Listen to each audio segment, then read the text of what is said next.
হাদিসের মধ্যে নবীজি বলেছেন যে যে ব্যক্তি রোজা রেখে অন্যায় কাজ ছাড়তে পারলো না, মানে আল্লাহর মাসিয়াত ছাড়তে পারলো না, এই কাবায়ে ফাওয়াহিশ এগুলো ছাড়তে পারলো না, অশ্লীলতা ছাড়তে পারলো না, মিথ্যা ছাড়তে পারলো না, বেহায়াপনা ছাড়তে পারলো না, তার না খেয়ে থাকায় পানি না পান করায় আল্লাহর কিচ্ছু যায় আসে না।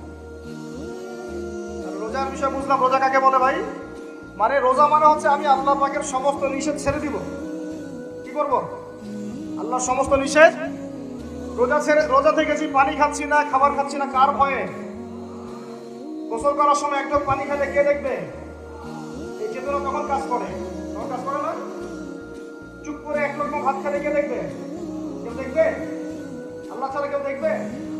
কেউ দেখবে না। তারপর আপনি খান না কেন? আপনি খান না কেন? কারণ আপনি অনুভব করেন যে আল্লাহ পাক আমাকে দেখছেন।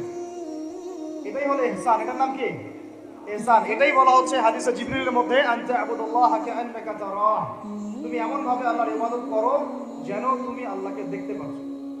ওয়া ইল্লাম তাকুন তারাহু, তুমি যদি আল্লাহকে দেখতে না পারো জেনে রাখো ফাইন্নাহু ইয়ারাক, আল্লাহ পাক তোমাকে দেখছেন। এইটাকে বলে আল্লাহ কনসিয়াসনেস বা ইহসান বা তাকওয়া। আর তাকওয়া হাহুনা, তাকওয়া কোথায়? এখানে। আপনি সওয়ামের আয়াতটা পড়েন, কুতিবা আলাইকুমুস সিয়াম কামা কুতিবা আলাল লাযিনা মিন ক্বাবলিকুম লাআল্লাকুম কি তাত্তাকুন। তোমাদের উপর সওমকে ফরজ করা হয়েছে ঠিক যেমন করে আগের উম্মতদের উপরেও করা হয়েছিল। উদ্দেশ্য হচ্ছে লাআল্লাকুম তাত্তাকুন, যাতে করে তোমরা তাকওয়া অবলম্বন করতে পারো। তাকওয়া মানে আল্লাহ কনসিয়াসনেস, এই যে আমি খাচ্ছি না, পান করতেছি না, আমি বিশ্বাস করি আল্লাহ আমাকে দেখতেছেন, এই তো। সেই বান্দা কেমন করে রমজান চলে গেলে বেনামাজি থাকতে পারে? রমাদান চলে গেলে কি আল্লাহ তাকে দেখে না? সেই বান্দা কিভাবে সুদ খায়, তখন কি আল্লাহ তাকে দেখে না? সেই বান্দা, একই বান্দা কিভাবে জেনা করতে পারে, মেয়েকে নিয়ে কেমন করে বাইকে ঘুরতে পারে, কেমন করে গায়রা মারামের সাথে আমরা ইয়ে করতে পারি, রিমিক্সিং করতে পারি, কেমন করে সে সমকামিতার দিকে ধাবিত হতে পারে, কেমন করে সে জুয়া খেলতে পারে, কেমন করে সে মাদক খাইতে পারে, কেমন করে সে আল্লাহ দ্রোহী আইন বাস্তবায়ন করতে পারে, যদি সে এটা চেতনা, এই চেতনা থাকে যে আল্লাহ আমাকে দেখছেন। এই চেতনাটাকে বদ্ধমূল করার জন্যই রমাদান আসে। মানে আমি বুঝাতে পারলাম রোজা রাখার উদ্দেশ্যটা কি? ওই জিনিসটাকেই আমাদের ভিতরে ইনস্টল করাই হলো উদ্দেশ্য। লাআল্লাকুম, অবশ্যই বলেন লাআল্লাকুম তাত্তাকুন। তাকওয়া কি কিনতে পাওয়া যায় বাজারে? এই যে আল্লাহ পাক আমাকে দেখছেন, আমি খাবো না, আল্লাহ আমাকে দেখছেন, আমি পান করতে পারবো না, আমার রেস্ট্রিকশন আছে, পিপাসায় গলা ফেটে যাচ্ছে একেবারে, রোদের মধ্যে তাও খাচ্ছি না কেন? কার ভয়ে? ওইটাই জীবনের সব ক্ষেত্রে বাস্তবায়ন করার জন্যই রমজান আসে। বুঝতে পারিনি? ওই চেতনাটাই, একই চেতনাটাই জীবনের সবগুলো কাজে বাস্তবায়ন করার জন্য কি আসে? রমাদানের সওম আসে।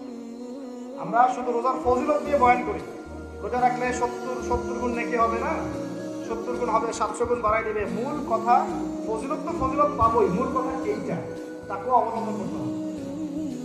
আল্লাহ পাক আমাদেরকে তৌফিক দান করেন। কটা বলছি মনে নয়? দুইটা মনে থাকবে। এক, দুনিয়াবি কাজ কমায় ফেলা। দুই, কি রোজা রাখার মতো জায়গা। তিন নাম্বার হচ্ছে, এটা আমার নিজস্ব একটা পরামর্শ আর কি। 3 নাম্বার হচ্ছে রোজা রাখার জন্য আমাদের সাহারি করতে হয়, ইফতার করতে হয়। এই তো আল্লাহর ওয়াস্তে সাহারি এবং ইফতারে মুসলমানের মতো খাবার খাবেন। মানে আমরা কিন্তু সাহারিতে কি করি জানেন?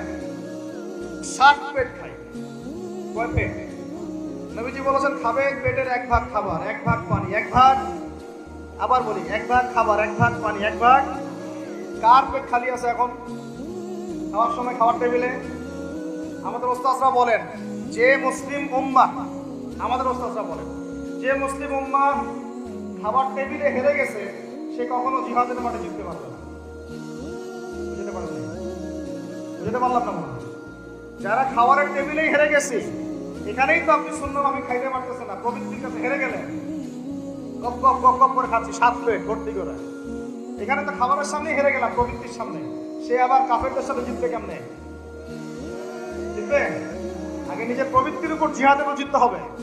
আমার মন চাচ্ছে যে না করি, করবো না, এটার নাম জিহাদ। এটাও জিহাদ। মন চাচ্ছে সুদ খাই, একটু খাবো না, এটার নাম কি?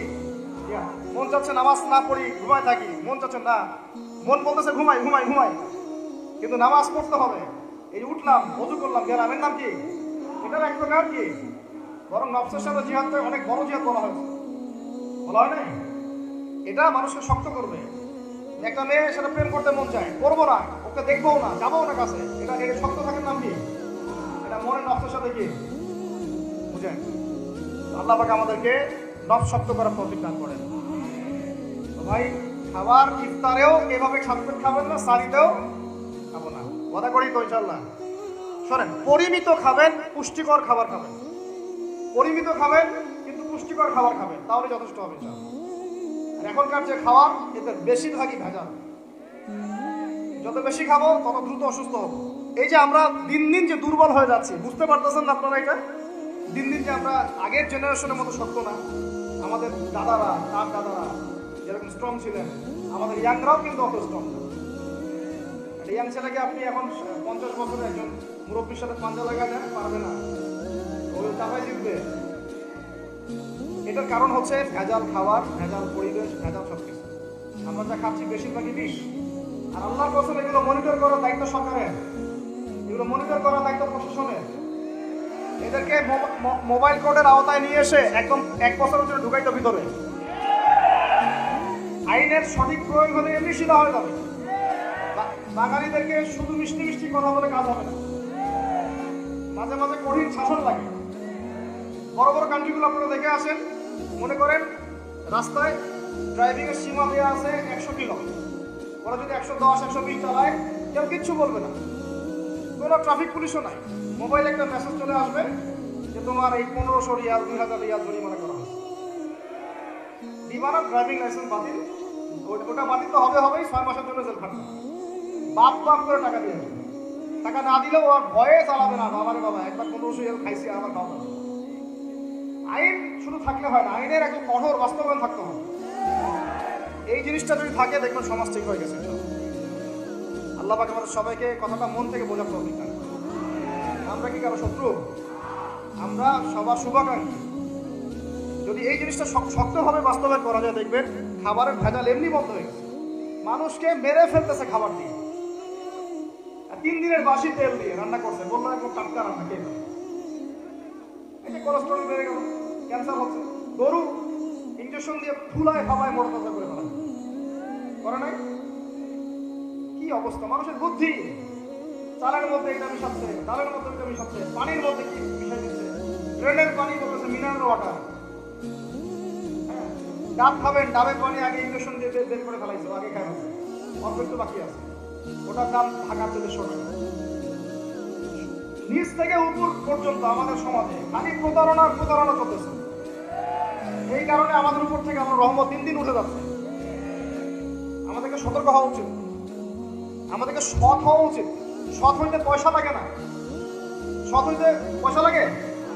সবাই যার যার জায়গা থেকে ভালো হয়ে যায়, কিচ্ছু করা লাগবে না ইনশাআল্লাহ। আপনি মাদক খায়েন না, কেউ জোর করে মাদক খাওয়াবে? আপনি নিজে সুদ খায়েন না, কেউ জোর করে সুদ খাওয়াবে? এখানে কেউ মাদকের দোকান দিল, আমরা খাই না, ও দোকান নিয়ে চলতে পারবে না, টাপটপ আমাদের চলে যাবে, কি করবে? চাইতে বাধ্য সে, আমরা খাইলে সে ব্যবসা করবে। আল্লাহর ওয়াস্তে আমরা কোনো রকম প্রতারণার কাছেও যাব না, হারামের কাছেও যাব না, এবং অন্যকে আমরা প্রতারিত করবো না। বাজার মার্কেটে একটা অনেক জটিল বিষয়। রমজান মাস আসলেই দেখবেন দাম বাড়া শুরু হয়েছে। এখনই অসাধু ব্যবসায়ী যারা, ওরা রিস্টোর করে ফেলাইছে, ওরা আবার সিন্ডিকেট করে ফেলবে, এই দামের বাইরে যাবে না। তখন আবার দেখবেন যে সরকার বিপাকে পড়ে গেছে, দাম কন্ট্রোল করতে পারতেছে না, ভর্তুকি দেওয়া লাগতেছে, আবার ওদের আইনে আলো লাগতেছে। মানে আমরা নিজেরাই ঠিক নাই।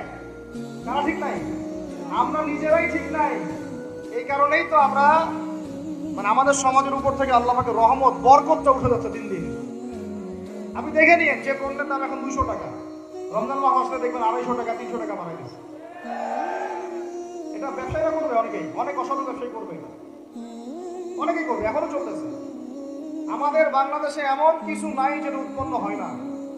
আমরা যদি আমাদের এখানে সঠিক জাকাত ভিত্তিক অর্থনীতি থাকতো, সততা থাকতো, ইনসাফ থাকতো, আমানত থাকতো, আমাদের জিনিস আমরা খেয়ে শেষ করতে পারতাম না, এরপর বাকিটা রপ্তানি করতে পারতাম। অনেক কথা ভাই, এগুলো অর্থনীতির বিষয়, আরেকদিন কথা হবে ইনশাআল্লাহ। রমজানে আসছে যেহেতু, এতটুকু নসিহত করি। 3 নম্বর, যে ভাই আমরা এমনভাবে খাবো না যে খাওয়ার মনে হয় জানোয়ারের খাওয়া। ঠিক আছে ভাই?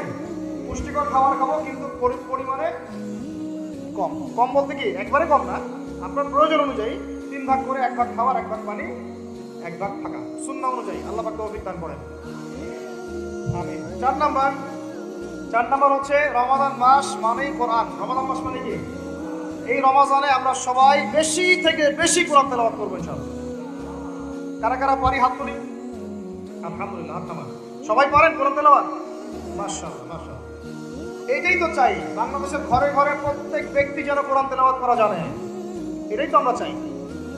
এমন যদি হয় যে 100% মানুষ কোরআন তেলাওয়াত করতে পারে, 16 কোটি মুসলিম, দিন কায়েম হয়ে যাবে ইনশাআল্লাহ, ইনশাআল্লাহ, ইনশাআল্লাহ। ভিতরে কাজগুলো করেন, আল্লাহ পাক তৌফিক দান করেন। তো ভাই কোরআন আমরা রমজানে বেশি থেকে বেশি পড়বো ইনশাআল্লাহ ভাই, ঠিক আছে? যারা পারি না একটা লিমিট ফিক্স করি, কমপক্ষে দিনে 1 পারা, দিনে কমপক্ষে 1 পারা, তাহলে 30 দিনে 1 খতম হবে। আরো বেশি পারি 2 পারা, তাহলে 2 খতম হবে। আরো বেশি পারি 3 পারা। এমন আমাদের ইমামদের যুগে, আমাদের 4 ইমামদের যুগে, সলফে সালেহিনদের যুগে প্রতিদিনই একটা করে খতম দিতেন তারা। সুবহানাল্লাহ, তাদের সময় আল্লাহ বরকত দিয়েছিলেন। সুবহানাল্লাহ, রাত সারা রাত জেগে তেলাওয়াত করতেছেন, নামাজ পড়তেছেন, দিনের বেলা তেলাওয়াত করতেছেন। রমজান মাস হচ্ছে কোরআন নাজিলের মাস। এই মাসে যে হতভাগা কোরআন পড়তে পারলো না, তার জন্য আফসোস করা ছাড়া কিছু করা না। রমজান মাসে কোরআন আগে পড়বো, কোরআন শিখবো, না পারলে কি করবো? না পারলে 1 মাসে শিখবো, অন্যকে শেখাবো, কোরআনের দার্স দিব, কোরআনের মাহফিল হবে, কোরআনের তাবলীগ হবে, কোরআন নিয়ে আলোচনা হবে ইনশাআল্লাহ। আমরা জানবো কোরআনের মধ্যে কি আছে। এটা জানার সবচেয়ে উত্তম মাস হচ্ছে কি? রমাদান। আল্লাহ পাক তৌফিক দান করেন, আমিন। যারা আমরা আরবি জানি টুকটাক ভাঙাচোরা, তারা আমরা একটু অর্থ পড়বো ইনশাআল্লাহ। যারা আমরা আলেম ওলামা আছে অনেকেই, যারা ইফতা দিয়েছি, দাওরা দিয়েছি, বা আমরা তালেব ইলম ওলামায়ে কেরাম যারা আছে, আমরা এই কোরআনের তাফসীরগুলো পড়বো ইনশাআল্লাহ। মানে কোরআনময় রমাদান। কোরআনময় কি? এবং চেষ্টা করবেন, আমার খুব ইচ্ছা হয় যদি আল্লাহ পাক আমাকে ক্ষমতা দিতেন, তৌফিক দিতেন, আমার ইচ্ছা হয় যে রমজান মাসে বাংলাদেশের যত মসজিদ আছে সমস্ত মসজিদে কোরআন শিক্ষা ফ্রি হয়ে যাবে। ভালো উদ্যোগ না? বাংলাদেশে কত মসজিদ আছে? হাজার না লাখ? লাখ না কোটি? হয়তো কোটি কোটি মসজিদ থাকতে পারে। প্রত্যেকটা মসজিদে যদি বিনামূল্যে কোরআন শিক্ষা কার্যক্রম করা যেত রমজান মাসে, 1 মাসে আপনি দেখতেন প্রায় মিনিমাম 5 কোটি মানুষকে কোরআন শেখানো যায়। তাও হাতে কলমে। তাও কি? হাতে কলমে। বই দেওয়া হতো ফ্রি, আর ওই যারা টিচার ক্লাস নেবে ওদেরকে বেতন দিব, ভাতা দিব সরকার থেকে। দেওয়া যায় না? দেওয়া যায় না? আচ্ছা, যদি গভর্নমেন্ট নাও দেয়, আপনারা জাকাত থেকে দিতে পারেন, সদকা থেকে দিতে পারেন, পারেন না? নিজেদের পকেট থেকে দিতে পারেন, নিজের ব্যবসা থেকে দিতে পারেন, এলাকা ভিত্তিক দিতে পারেন। কত উৎস আছে না? যদি এভাবে প্রত্যেকটা মসজিদ থেকে কোরআন শিক্ষা কার্যক্রম চালু করা হয় রমজান মাসে, আমরা দোয়া করে আল্লাহ পাক যেন এই কথাটা পৌঁছে দেন উপরের লেভেলে, এবং তারা উদ্যোগ নেয়। জানি না উদ্যোগ নেবে কিনা, আমাদের দায়িত্ব পৌঁছে দেওয়া, পৌঁছে দেবে। তো অ্যাটলিস্ট যদি সবগুলো মসজিদ নাও হয়, প্রত্যেকটা এলাকায় যদি একটা করে মসজিদও হয়, তবুও দেখবেন কয়েক কোটি মানুষকে কোরআন শেখানো যাবে ইনশাআল্লাহ। কোরআন ছাড়া এই জাতিকে আপনি ফিরাতে পারবেন না। কোরআন ছাড়া এই যুবকদেরকে মাদক থেকে ফেরানো যাবে না। কোরআন ছাড়া এই যুবকদেরকে জেনা থেকে ফেরানো যাবে না। এই টিকটক প্রজন্ম হয়ে এরা নষ্ট হয়ে গেছে, শেষ হয়ে গেছে। বাংলাদেশে আশঙ্কাজনক হারে এখন সমকামিতা বাড়তেছে। আশঙ্কাজনক হারে এখন জেনা, ব্যভিচার, পরকীয়া এগুলো বেড়ে গেছে। মাদক দ্রব্য কি ফয়লা, গুন্ডামি, মাস্তানি, ছিনতাই কারা করতেছে? যারা ইয়াং ছেলে পেলেরা করতেছে। এদেরকে ফিরাইতে হইলে কোরআন ছাড়া কোনো গতি নাই।